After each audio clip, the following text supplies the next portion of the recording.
পান করলেন। তাদের মানব জীবন শ্রেষ্ঠ জীবনের একমাত্র উদ্দেশ্য ঈশ্বর প্রাপ্তি।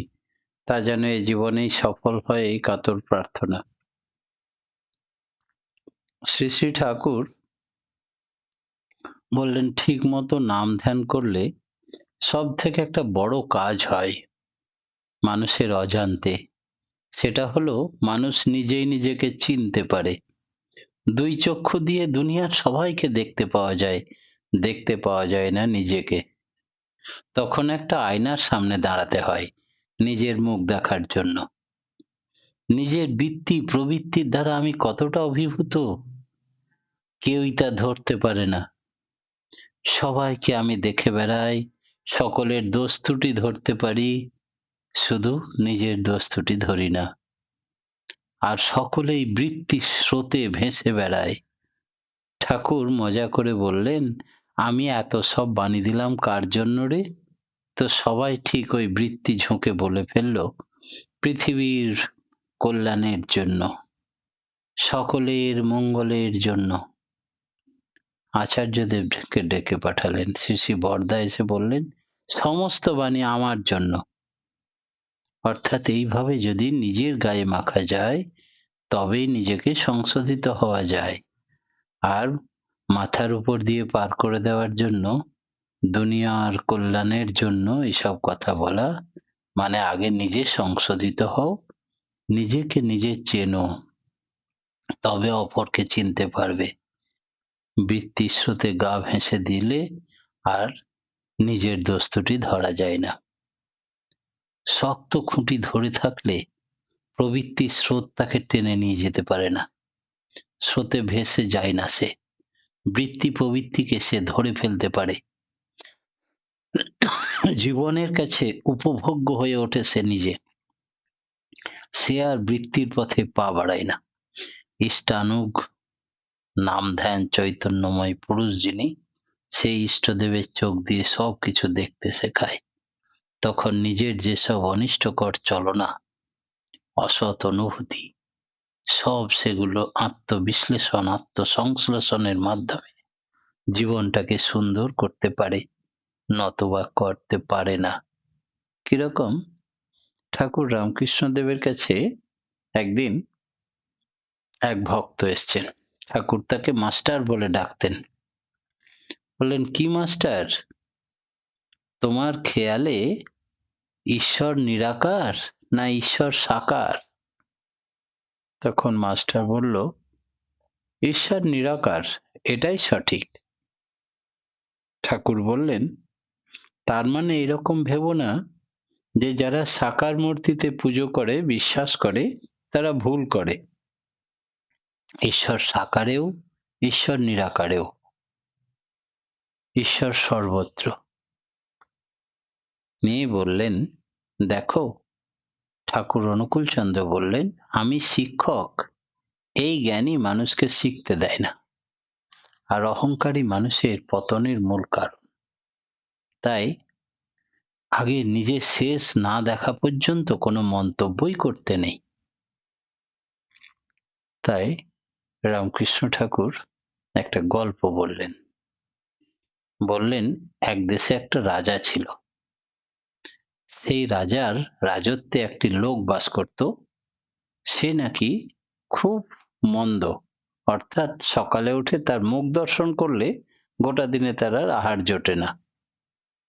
মন্ত্রী পরিষদ এসে রাজাকে বলল, আপনার রাজত্বে একটা কুপেকো লোক আছে, যার মুখ দর্শন করলে আর তার খাবার জুটবে না গোটা দিন। রাজা বললেন, তাই নাকি? তাহলে তার একটা বিহিত ব্যবস্থা করতে হয়। নিয়ে এসো, আগে আমি নিজে পরীক্ষা করে দেখি। আমার কক্ষের সম্মুখেই তাকে রাত্রিবাসের ব্যবস্থা করে দাও। সকালে উঠে আমি তার সঙ্গে প্রথম কথা বলবো, তারপরে কোনো কাজ। যথারীতি রাজার আদেশ অনুযায়ী সেই লোককে ধরে নিয়ে আসা হলো, আর রাজার শয়ন কক্ষের সম্মুখে তাকে রাখা হলো। সকালে উঠে রাজন তার সঙ্গে কথা বললেন। বলেই মন্ত্রী এলো যে আমাদের বিদ্রোহ ঘোষণা হয়েছে একটা অঞ্চলে, লোকজন সৈন্য সামন্ত নিয়ে এগোতে হবে এক্ষুনি। রাজা বললেন, আমি এক্ষুনি আসছি, সবকে রেডি করো। রাজা ছুটলেন। গোটা দিন সেখানে অনেক ঝুট ঝামেলা অশান্তি, সমস্ত ব্যস্ত থাকলেন এইসব নিয়ে। গোটা দিন আর খাওয়া হলো না, সন্ধে লেগে গেল। রাজা ফিরে এলেন। ফিরে এসে বললেন, মন্ত্রী, ঠিকই বলেছ তো, এই লোকটার মুখ দেখেছিলাম সকালে উঠেই, আজ গোটা দিন আমার আহার জোটেনি।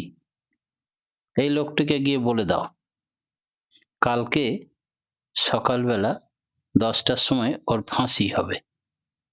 এরকম লোককে না রাখাই ভালো। আর আরেকটা কথা বলে দাও যে ফাঁসি হওয়ার আগে তার যদি কোনো সদিচ্ছা থেকে থাকে, সে প্রকাশ করতে পারে। তো সেই লোকটিকে যেই খবর দিল মন্ত্রী, লোকটি বলল, কাল সকাল 8টার সময় এই রাজ্যের যত পণ্ডিত, শিক্ষিত মহল, পরামর্শদাতা, সকলকে ডাকতে হবে সভাতে। সেখানে রাজনও থাকবেন, তবে রাজন কোনো কথা বলবেন না, যা বলার আমি বলবো, এই সুযোগটা আমাকে দিতে হবে। রাজা বললেন, বেশ, তাই হবে, যাও।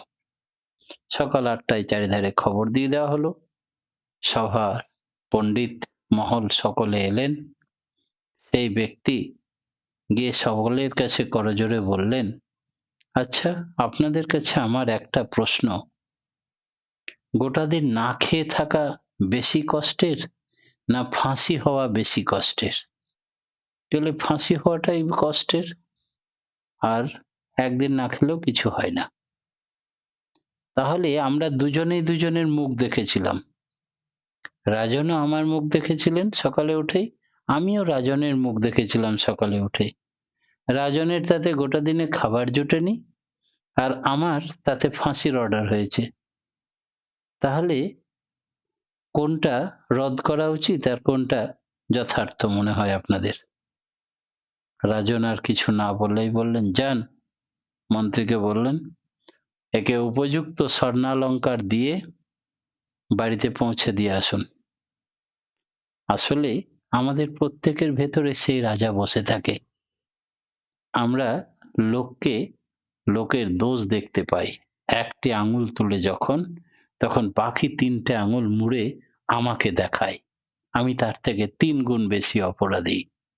সেই আত্মবিশ্লেষণ, আত্মসংশ্লেষণ যারা করতে পারে, তারাই প্রকৃত জ্ঞানী। আর শেষ না দেখেই আমরা মন্তব্য করে ফেলি, অপরকে শাস্তি দিয়ে ফেলি, অপরের দোষ দোষগুলোকে কুড়িয়ে নিজের ঘাড়ে নিই।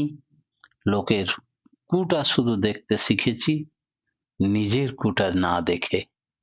তাই মানুষ ত্রুটিপূর্ণ আগে না হয়ে লোকের ত্রুটির কথা দেখতে নেই। আর ভুল ত্রুটি নেই এমনতর মানুষ নেই।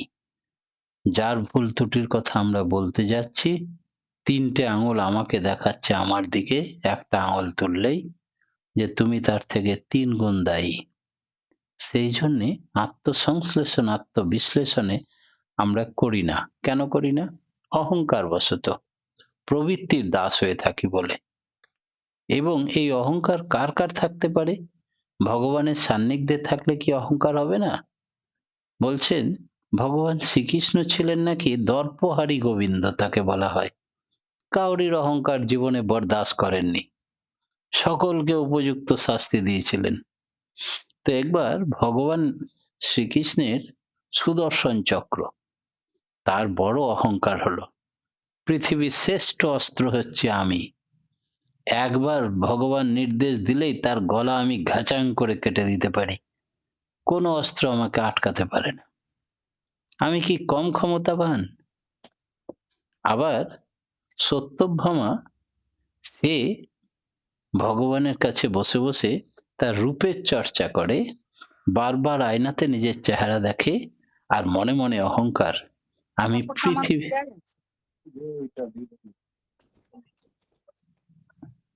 আমি পৃথিবীর শ্রেষ্ঠ সুন্দরী মহিলা, এই বলে সে খুব তার অহংকার প্রকাশ করে। ভগবান, তিনি তো, আপনি প্রভু, সৃষ্টি বাঁধন করে বাঁধা সবার কাছে, তাই তিনি সর্বত্র বিরাজ করেন বলে প্রত্যেকের অন্তরের সব কথাই জানতে পারেন। বললে সত্যম ভামার এত অহংকার যে সে পৃথিবীর শ্রেষ্ঠ সুন্দরী মহিলা। আচ্ছা, সেই সময় দ্বারকাতে সোনার সিংহাসনে খচিত অপূর্ব দামি দামি পাথর বসানো সিংহাসনে বসে আছেন ভগবান শ্রীকৃষ্ণ, কিন্তু নিরহংকার। তার জন্য তিনি কোনো অহংকার প্রকাশ করেন না। সদা সর্বদা দেশ দুনিয়ার মালিক তিনি, নতজানু হয়ে করজোড়ে বিশ্বপিতার নিজের বন্দনায় নিজে যোগযুক্ত হয়ে থাকেন। তাই তিনি যোগশ্রেষ্ঠ যোগী, তিনি শ্রেষ্ঠ যোগী তাকেই বলে। তিনি দেখছেন গরুর তার বাহন, সে এত দ্রুতগামী যে স্বর্গরাজ্য থেকে মুহূর্তের মধ্যে পৌঁছে যায়। সে সেই দারোয়ানের দরজার উপরে বসে থাকে।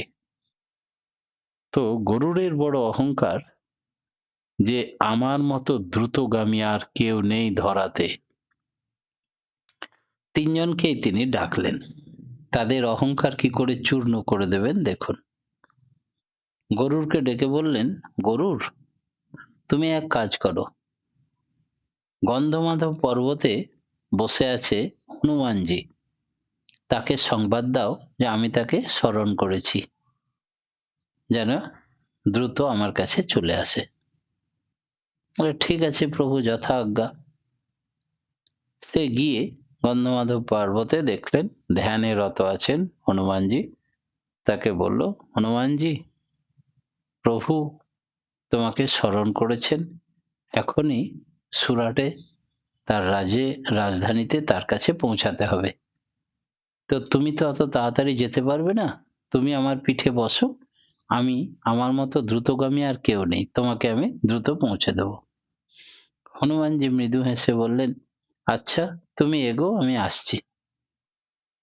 ব্যাস, যখন দৌড়ে এলেন, এসে প্রভুকে বলছেন গরুর বলবেন, সে অবস্থায় দেখে প্রভুর চরণ প্রান্তে বসে আছে করজোড়ে হনুমানজি। আরে, আমি গেলাম আর এলাম, তুমি তো ধ্যানরত ছিলে, তুমি কখন এসে পৌঁছে গেলে? তাহলে আমি যে পৃথিবীর সব থেকে বেশি দ্রুতগামী তা তো নয়, এ তো পবন পুত্র, হাওয়ার থেকেও বেশি দ্রুতগামী। আর তার অহংকার চূর্ণ হলো। এবার সুদর্শন চক্রকে বললেন হনুমানজিকে, আচ্ছা হনুমান, তুমি যখন এলে তোমাকে কেউ বাধা দেয়নি গেটে? বলে হ্যাঁ, একটা খেলনা চক্রর মতো ঘুরতে ঘুরতে এলো, নিয়ে বলল যে আমার অনুমতি ছাড়া প্রভুর কাছে যাওয়া যাবে না। আমি ওটাকে ধরে মুখে খেয়ে নিলাম, তো এখনো মুখের ভেতরে আছে, আপনি যদি বলেন প্রভু বার করে দিই। তখন মুখ থেকে বার করে দিল সুদর্শন চক্র। সুদর্শন চক্র লজ্জায় মাথা নত করে বললেন, আমার ধারণা ছিল আমি সব থেকে শক্তিধর অস্ত্র, আমাকে ধরে মুখে পুরে নিল, এ কি হনুমান? আমি তাই, আমার অহংকার চূর্ণ হয়ে গেল প্রভু। এবার সত্যভামাকে বললেন, আমি শ্রী রামচন্দ্র সাজবো, আর তুমি আমার পাশে মা সীতা সেজে দাঁড়িয়ে থাকবে। হনুমানজি আসছে রামচন্দ্রের ভক্ত। বলে বেশ প্রভু, তাই হবে। দুজনেই দাঁড়িয়ে আছেন। হনুমানজি প্রভুকে প্রণাম করার পরে বললেন, আপনার পাশে দাঁড়িয়ে আছে এই দাসীটা কে? মা সীতা নেই কেন? তখন সত্যভামার খুব প্রেস্টিজে লাগলো, একজন হনুমান আমাকে দাসী বললো, আমার কি চেহারা দাসীর মতো? প্রভু, আমি যে পৃথিবীর শ্রেষ্ঠ সুন্দরী মনে করতাম। প্রভু মৃদু হাসলেন মনে মনে, বললেন সকলের দর্প চূর্ণ করার জন্যই তো এই কাণ্ডটি করেছি। তুমি যতই সুন্দরী মনে করো নিজেকে, হনুমানের নজরে তুমি একজন দাসী ছাড়া আর কিছু নয়। এইভাবে ভগবান কখনো কাউরির দর্প রাখেন না, অহংকারী পতনের মূল কারণ। তাই আমাদের সাধন জগতে কখনো যেন কোনো অহংকার পেয়ে না বসে। আমরা সকলেই পরমপিতার সন্তান এবং তাঁর সাধন করতে করতে এগোতে চাই। এই নাম ধ্যান আমরা কতক্ষণ করব? নাম ধ্যান যুগপৎ সব সময় করা চলে। এর জন্য কোনো বিশেষ নিয়ম নীতি বাঁধা ধরা কিছু আইন কিছু নেই। যতক্ষণ শ্বাস ততক্ষণ আস। নিজের বিবেক বৈরাগ্য চৈতন্যকে জাগ্রত রাখতে হলে নাম নামী অভেদ জ্ঞানে সদা সর্বদা প্রভুকে নামের কাজের চাপ শরীর সুপার গেলে বাপের বাড়ি গেলে এখানে বেড়ালে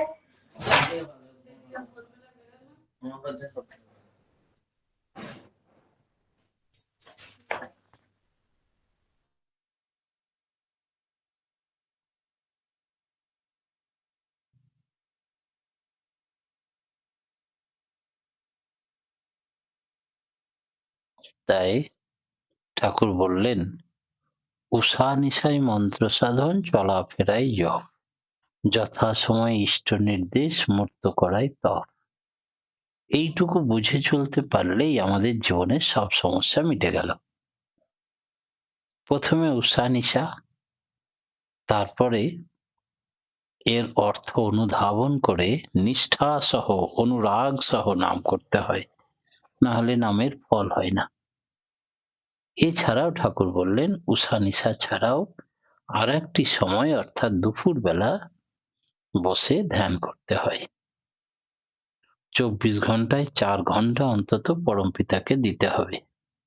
বাকি 20 ঘন্টা নিজের প্রবৃত্তির কাজে থাকলে তখন সেই 4 ঘন্টার রেস বাকি 24 ঘন্টায় কে টেনে নেয়। খোনার বচনে আছে, ডাকে পাখি না ছাড়ে বাসা, খোনা বলে তারেই উষা। এই সময়টাকে বলে উষাকাল, যেটা আবার ঋতুতে সব ঋতুতে পরিবর্তনযোগ্য। গ্রীষ্মকালে এক সময়, শীতকালে আরেকটু বিলম্বিত। পাখির কাকলি যখন গাছে গাছে শোনা যায় তখনই যে উষার আবির্ভাব হলো তা ঠিক বোঝা যায়। পূর্ব আকাশে তখন সামান্য একটু ফর্সা হওয়ার ভাব। শয্যা ত্যাগ করতে পারলেই শ্রী ঠাকুর বললেন, অরুণ উষার আগেই করিস রাত্রি শয্যার সকল ত্যাগ। অনুশ্রুতি অধ্যায়ের 2য় অধ্যায়। তা না করলে তবে উষাকালের মন্ত্র সাধনে বসা যেতে পারে। আর নিশা মানে, অনেকে নিশা বলতে গভীর রাত্রিকে মনে করেন। ঠাকুর বললেন না, তা নয়। নিশা মানেই হলো রাত্রি। দিন যখন অবসান হয়ে গেল তখন থেকে নিশা আরম্ভ হলো। দেখা যাচ্ছে উষা এবং নিশা বাস্তবে দুটো সন্ধিক্ষণ। কিসের সন্ধি? দিন ও রাত্রির সন্ধি। একবার রাত যায় দিন আসে, একে বলে উষা। আর একবার দিন যায় রাত আসে, একে বলে নিশা। এই সন্ধিক্ষণ দুটো ধ্যান উপাসনা করলে পরমপিতার সাথে সংযোগ স্থাপন হয়। অল্প আয়াসেই সর্বকাজ সিদ্ধি লাভ করে। কারণ প্রকৃতির অবস্থা মানুষের মনের উপর ক্রিয়া করে। খুব গরমে একরকম ছটফটানি হয়, মনের ভাব তখন অন্যরকম। আবার বসন্তকালে পুষ্প সুরভিত মৃদুমন্দ হাওয়া হিল্লোল মনটাকে উদাস মতো করে তোলে। আবার শরৎকালে নির্মল আকাশ বাতাস মনে একটা অজানা আনন্দ ভরিয়ে দেয়। এইভাবে খেয়াল করে দেখলে দেখা যাবে প্রকৃতির সাথে মানুষের মনের সম্বন্ধ নিবিড়। এই জন্যই বোধহয় প্রকৃতির এই সন্ধিক্ষণ দুটি বেছে নেওয়া। মনকে ইষ্টে সংহতি করার উদ্দেশ্য এই দুটি সময় শ্রী ঠাকুর ভাববাণীর মধ্যেও বলছেন, সন্ধ্যায় শব্দ শোনা যায়, সন্ধ্যাটা দিন যায় রাত আসে। ভোরেও তাই। দুই সময় প্রকৃত কাজের সময়, দুই সময়ই ভালো। সন্ধ্যা বলতে এখানে দিন ও রাত্রির সন্ধিক্ষণ বুঝতে হবে, আর সেটা 24 ঘন্টায় দুবার হয়। প্রকৃত কাজ বলতে নাম ধ্যান নিবিষ্ট হওয়া, অর্থাৎ মন্ত্র সাধন প্রক্রিয়াকেই ইঙ্গিত করা হয়েছে। এটাই প্রকৃত কাজ, আর বাকি সব কাজ অপ্রকৃত। মন্ত্র সাধন কথাটার সহজ অর্থ হলো মন্ত্রকে সেধে নেওয়া। মন্ত্র মানে তুক বা কৌশল। জীবন চালনার মৌলিক তুকগুলোকে এমন ভাবে অধিগত করা চাই যাতে তা জীবনের পক্ষে সহায়ক হয়ে উঠতে পারে, উঠে জীবনকে সুন্দর, সুবহ, অর্থপূর্ণ করে তুলতে পারে। এই তুকটি অধিগত হয়ে গেলে জীবনে আর কোনো জোরালো আলোর মতো কাজ করে। জীবন পথের অন্ধকার চিরতরে ঘুচে যায়। কোথায় কেমন করে কি বলতে হবে, কখন কি করতে হবে, সবটা যেন তিনিই যোগান দেন। তাই অজানা পথেও তিনি জানার মতো নিয়ে যান। এই হচ্ছে মন্ত্র সাধনের ফল। এই সাধনার ফলে একটা বিশেষ পদ্ধতি আছে। সেই পদ্ধতি হচ্ছে গুরুমুখী বিদ্যা। গুরুদেব যা বলে দিয়েছেন আমি সেইভাবে চলবো, চাহে কুছ ভি হো যায়। যারা এই পথে অগ্রসর হন, হাতে কলমে করে জেনেছেন, তাদের কাছে উপনীত হলে ওই পদ্ধতি জেনে নিতে হয়, তদ অনুযায়ী অভ্যাস করতে হয়। উষা নিশায় মন্ত্র সাধন ছাড়া চলাফেরায় জপ করারও নির্দেশ দিয়েছেন শ্রী শ্রী ঠাকুর। চলাফেরায় জপের কোনো সময় নির্দেশ নেই, সেটা সর্বক্ষণ করে যেতে হবে। ধ্যানের বিধি কি? ধ্যান এবং মন্ত্র সাধনের উদ্দেশ্য হলো চিত্তে স্থিরতা নিয়ে আসা। মন যতক্ষণ অস্থির হয়, এদিকে ওদিকে ঘুরে বেড়ায়, ততক্ষণ কোনো কাজেই সুচারুভাবে করা সম্ভব হয় না। মানসিক প্রশান্ত প্রশান্তিও আসে না। বিষয় ও ব্যাপার সম্বন্ধে বোধগুলি পরিষ্কার হয় না। চিত্তে স্থিরতা সাধনের জন্য মন কেন্দ্রীভূত হতে হয়। যদি মনটা কেন্দ্রায়িত করা যায়, তাহলে অসীম শক্তির উদ্ভব হয় সেখানে। অবাস্তব কাল্পনিক কোনো কেন্দ্রে কিন্তু মন বাঁধা যায় না। হাওয়ার উপর কি দাঁড়ানো যায়? চাই একটা বাস্তব শক্ত অবলম্বন। সে অবলম্বন যদি কোনো শ্রেয় পুরুষ হন, তখনই ধ্যানের বিভব উচ্ছল হয়ে ওঠে। অচ্যুত অনুরাগ সহ ওই শ্রেয় পুরুষে যুক্ত হয়ে তার স্বার্থ প্রতিষ্ঠা সাধনে তৎপর হওয়া চাই। এর ভিতর দিয়ে স্বাভাবিকভাবেই ধ্যান